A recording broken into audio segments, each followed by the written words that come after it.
Vamos al Estado de México. Tarde de bloqueo en Naucalpan. Scarlett Romero, tienes todos los detalles. Scarlett, qué gusto saludarte. Adelante. La Armada de México ha apresado esta mañana un barco pesquero con bandera ecuatoriana que se encontraba en aguas mexicanas. Los 7 tripulantes a bordo han sido detenidos. El barco está siendo remolcado a un puerto mexicano. Lo ocurrido ha dejado a todo el mundo en estado de shock. En estos momentos, la situación en aguas mexicanas está bastante tensa y el asunto no parece en absoluto un simple caso de violación de soberanía. Como sabéis, las relaciones entre México y Ecuador ya llevaban un tiempo tensas. Sin embargo, el último incidente ha llevado esta tensión a un nivel completamente diferente. La Armada Mexicana se movilizó y llevó a cabo una operación contra un barco pesquero con bandera ecuatoriana. Pero al analizar la situación, se ve que la actividad en el terreno apunta a mucho más que al escenario de un barco que se ha desviado accidentalmente de su ruta. Y bueno, hay que hablar de cosas también. México ha llevado a cabo una gran operación contra Ecuador, pero antes hubo una preparación y una organización minuciosas. Imagínate, para detener un barco pesquero despegan 4 lanchas de asalto y un helicóptero militar. En ese momento, el tráfico marítimo de la zona se paralizó por completo. Fuentes que siguen de cerca la situación de seguridad afirman que esta redada no fue una reacción espontánea, sino que el barco llevaba mucho tiempo bajo vigilancia. Analizamos las primeras declaraciones de las autoridades mexicanas, que afirman que el barco violó sus aguas territoriales, pero cuando se lee por entre líneas, se comprende que el verdadero problema no es solo una violación de fronteras. Las autoridades insisten en destacar las actividades sospechosas. ¿Qué significa esto? Significa que hay una grave sospecha de inteligencia detrás. ¿Por qué un barco que navega para pescar generaría tanta preocupación? Tan pronto como termina la operación, se incauta el barco y se inicia un registro minucioso. No se limitan a interrogar a la tripulación. Los dispositivos electrónicos, las redes de comunicación y los sistemas de registro de datos del barco son desmontados y examinados oficialmente. Las fuerzas de seguridad mexicanas tienen una sola pregunta en mente: ¿estaba ese barco realmente allí para pescar o tenía algún otro propósito su presencia en la zona? Según las primeras informaciones filtradas, algunos de los equipos a bordo superan con creces lo que debería haber en un barco pesquero estándar. En particular, la capacidad de transmisión de señales y el equipamiento de los dispositivos de registro de datos hacen que este caso no pueda considerarse un simple caso de pesca furtiva. En cuanto al aspecto político, la situación es mucho más tensa que la operación sobre el terreno. El presidente de Ecuador, Daniel Noboa, exigió la liberación inmediata del buque nada más recibir la noticia. Además, utilizó un tono muy duro y acusó a México de violar el derecho internacional. Las relaciones entre ambos países ya estaban tensas desde hacía tiempo y esta declaración no hizo más que echar leña al fuego. Los saludamos con muchísimo gusto. La invitación, como siempre, es que se quede con nosotros en esta hora llena de información. Vámonos con esto. Tras la incautación del barco pesquero con bandera ecuatoriana, comenzó a gestarse una crisis entre ambos países. La respuesta de Claudia Sheinbaum a la advertencia de Daniel Noboa a México fue de un estilo que Ecuador no esperaba. Si miramos hacia el frente mexicano, no hay la más mínima intención de dar marcha atrás. La presidenta Claudia Sheinbaum se ha expresado con toda claridad. Dijo que el barco había violado claramente las fronteras de México y que se llevaría a cabo el proceso legal hasta el final. Sheinbaum define el incidente no tanto como una cuestión de seguridad fronteriza, sino como una cuestión directa de soberanía.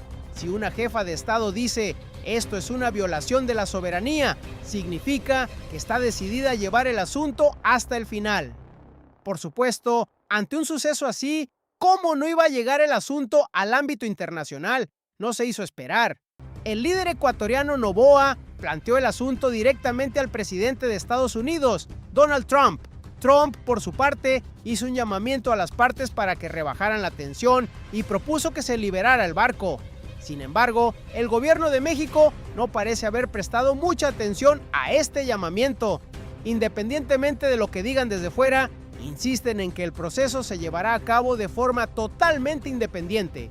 Este cuadro nos muestra, en realidad, el punto al que han llegado las relaciones entre México y Ecuador, que se han deteriorado rápidamente en las últimas semanas.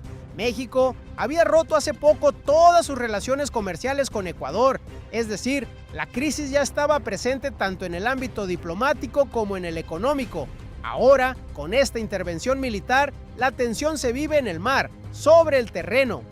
Entonces habría que ver cuánto más dura este conflicto, pero para nosotros ya deberíamos estar una alerta sobre el tema, quizás hasta considerando medidas en el cercano futuro como potencialmente una racionalización. La situación ha ido evolucionando hacia un nivel más crítico, que es ahora el tener cortes por potencia. La potencia instalada y disponible dentro del país no es lo suficiente como para abastecer la potencia que requiere la demanda. Los expertos que siguen de cerca la región comentan que este suceso podría ser el presagio de una crisis de seguridad de mayor alcance para América Latina. En los últimos tiempos, los controles marítimos se han intensificado considerablemente. Por un lado, la pesca ilegal, por otro, el contrabando y las actividades de inteligencia. Los países están mostrando ahora una reacción mucho más agresiva ante los elementos extranjeros que entran en sus aguas. El hecho de que México haya llevado a cabo una operación tan bien equipada y contundente podría ser, en realidad, un mensaje dirigido no solo a este barco, sino a toda la región. En estos momentos, el barco ha sido remolcado a un puerto mexicano y el proceso ha pasado a ser totalmente técnico. Los expertos de la Armada no están inspeccionando el barco a toda prisa, sino paso a paso. Se está reconstruyendo la ruta del barco. ¿En qué aguas ha permanecido y durante cuánto tiempo? ¿Con quién ha contactado? ¿Por dónde ha pasado antes de entrar en aguas mexicanas? Todo esto forma parte de una investigación mucho más profunda que una simple inspección pesquera.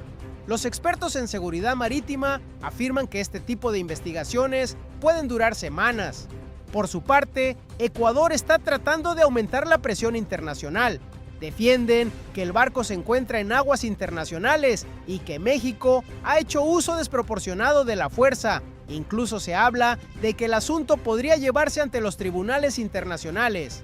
México, por su parte, lo niega rotundamente. Los representantes de asuntos exteriores, del ejército y del comercio de ambas partes se han visto envueltos en la controversia. Estados Unidos sigue de cerca el proceso, ya que un desequilibrio en América Latina sería una situación indeseable. El mensaje de Trump de reducir la tensión es en realidad un intento de preservar el statu quo en la región. Sin embargo, la postura de México demuestra que el asunto no se resolverá fácilmente con simples exhortaciones diplomáticas procedentes del exterior. El destino de la tripulación sigue siendo incierto. No se sabe con certeza si están detenidos, si se les ha tomado declaración o cómo se está desarrollando el proceso. Esta incertidumbre ha movilizado profundamente a la opinión pública ecuatoriana. Las familias y las organizaciones de la sociedad civil están en pie de guerra y el aspecto humano del asunto sigue estando constantemente en el punto de mira.